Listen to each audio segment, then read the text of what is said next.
국회의 손실보상법 논의는 원점에서 다시 시작되고 있습니다.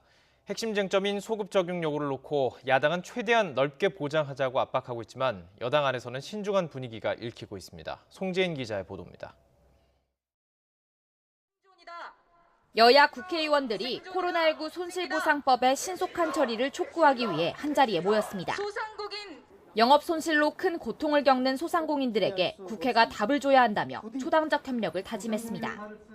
국가 재난 사태에 국가가 발벗고 나서지 않고 왜 국민들이 그 고통을 고스란히 떠안아야 한단 말입니까?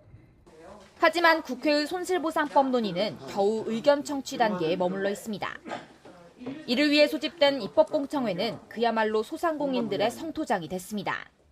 억장이 무너져 말문을 막혀 실어증에 걸린 사람, 하루에 10만 원 매출로 버티며 폐업도 하지 못하며 고통스럽게 있는 분들.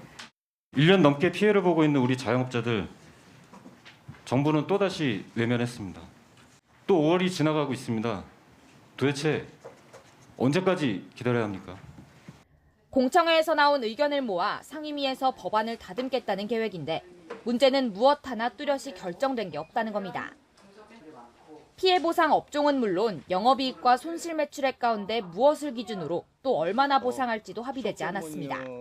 무엇보다 법 시행 전 발생한 피해를 보상하는 소급 적용 여부도 명확히 결론 내리지 못했습니다.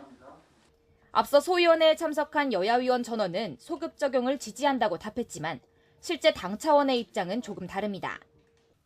소급 적용을 당론으로 정하며 최대한 많이 보상하자고 못 박은 국민의힘, 정의당과 달리 민주당 안에서는 정부와 마찬가지로 소급 적용에 신중한 목소리가 여전합니다. 이미 재난지원금이 여러 차례 지급됐고 다른 직업군과의 형평성 문제까지 대두될 수 있다는 점 때문입니다.